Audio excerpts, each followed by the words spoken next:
ಅಂದು ಇಟಿವಿ ಕನ್ನಡದಲ್ಲಿ ಪ್ರಸಾರವಾಗುತ್ತಿದ್ದ ನಂದಗೋಕುಲ ಧಾರಾವಾಹಿ ದೊಡ್ಡ ಮಟ್ಟದ ಯಶಸ್ಸನ್ನ ತಂದುಕೊಟ್ಟಿತು. ಇಂದು ರಾಕಿಂಗ್ ಸ್ಟಾರ್ ಆಗಿ ಬೆಳೆದಿರುವ ಯಶ್ ಹಾಗೂ ರಾಧಿಕಾ ಪಂಡಿತ್ ಪ್ರಮುಖ ಪಾತ್ರದಲ್ಲಿ ಅಭಿನಯಿಸಿದ್ದ ಈ ಧಾರಾವಾಹಿ ಸೂಪರ್ ಹಿಟ್ ಆಗಿತ್ತು. ಈಗ ನಂದಗೋಕುಲ ಎಂಬ ಇದೇ ಟೈಟಲ್ನಲ್ಲಿ ಹೊಸ ಕತೆ ಮೂಡಿಬರುತ್ತಿದೆ. ರಾಮಾಚಾರಿ, ದೃಷ್ಟಿಬೊಟ್ಟು, 100 ಜನ್ಮಕ್ಕೂ ಅಂತಹ ಧಾರಾವಾಹಿಗಳನ್ನ ನಿರ್ದೇಶನ ಮಾಡಿರುವ ನಿರ್ದೇಶಕ ಶ್ರವಂತ್ ಅವರ ಗರಡಿಯಿಂದ ಹೊಸ ಧಾರಾವಾಹಿ ಬರುತ್ತಿದೆ. ಈಗಾಗಲೇ ಈ ಹೊಸ ಧಾರಾವಾಹಿಯ ಪ್ರೊಮೋ ಕೂಡ ಬಿಡುಗಡೆಯಾಗಿದೆ. ಮಕ್ಕಳನ್ನ ಹೀರೋ ಮಾಡಲು ಹೋರಾಡುವ ಪ್ರತಿಯೊಬ್ಬ ತಂದೆಯ ಕಥೆಯೇ ನಂದಗೋಕುಲ ಎನ್ನುವ ಕ್ಯಾಪ್ಷನ್ ಒಂದಿಗೆ ಪ್ರೊಮೋ ವೈರಲ್ ಆಗುತ್ತಿದೆ. ಬಹು ತಾರಾಗಣದ ಈ ಧಾರಾವಾಹಿಯಲ್ಲಿ ಜಿ ಕನ್ನಡ ಗಟ್ಟಿಮೇಳದ ಧಾರಾವಾಹಿ ವಿಕ್ರಾಂತ್ ಪಾತ್ರಧಾರಿ ಅಭಿದಾಸ್ ಮುಖ್ಯ ಪಾತ್ರವೊಂದರಲ್ಲಿ ನಟಿಸುತ್ತಿದ್ದಾರೆ. ಇವರೊಂದಿಗೆ ಅರವಿಂದ್ ವಿಜಯ್ ಚಂದ್ರ, ಯಶವಂತ್ ಮೊದಲಾದವರು ಪ್ರಮುಖ ಪಾತ್ರಗಳಲ್ಲಿ ನಟಿಸುತ್ತಿದ್ದಾರೆ. ಜಾಹ್ನವಿ ಫಿಲ್ಮ್ ಎಂಪೈರ್ ಎಂಬ ಹೊಸ ನಿರ್ಮಾಣ ಸಂಸ್ಥೆ ಹುಟ್ಟುಹಾಕಿರುವ ಶ್ರವಂತ್ ಹಾಗೂ ಪತ್ನಿ ರಾಧಿಕಾ ಹೊಸ ಧಾರಾವಾಹಿ ನಿರ್ಮಾಣ ಮಾಡುತ್ತಿದ್ದಾರೆ.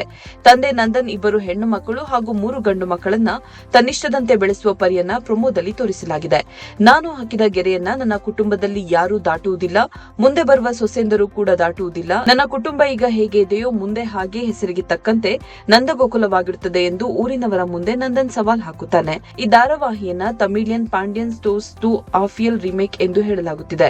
ಈ ಧಾರಾವಾಹಿ ತೆಲುಗಿಗೂ ರಿಮೇಕ್ ಆಗಿದ್ದು ಇಲ್ಲು ಇಲ್ಲಲು ಪಿಲ್ಲಲು ಎಂಬ ಹೆಸರಿನೊಂದಿಗೆ ಪ್ರಸಾರವಾಗಿತ್ತು. ಇದೀಗ ಕನ್ನಡದಲ್ಲಿ ನಂದಗೋಕುಲ ಹೆಸರಿನಲ್ಲಿ ಪ್ರಸಾರವಾಗಲು ಸಜ್ಜಾಗಿದೆ. ಈ ಧಾರಾವಾಹಿ ಬರುವ ಬೆನ್ನಲ್ಲೇ ಕಲರ್ಸ್ ಕನ್ನಡದ ಟಾಪ್ ಧಾರಾವಾಹಿಗಳಲ್ಲಿ ಒಂದಾದ ಭಾಗ್ಯಲಕ್ಷ್ಮಿ ಧಾರಾವಾಹಿ ಅಂತ್ಯವಾಗಲಿದೆ ಎಂದು ಮಾತು ಕೂಡ ಕೇಳಿಬರುತ್ತಿದೆ. ನಂದಗೋಕುಲಕ್ಕೆ ದಾರಿ ಮಾಡಿಕೊಟ್ಟು ಭಾಗ್ಯಲಕ್ಷ್ಮಿ ಮನೆಗೆ ಹೋಗ್ತಾಳ ಎನ್ನುವುದನ್ನ ಇನ್ನಷ್ಟೇ ಕಾದು ನೋಡಬೇಕಿದೆ.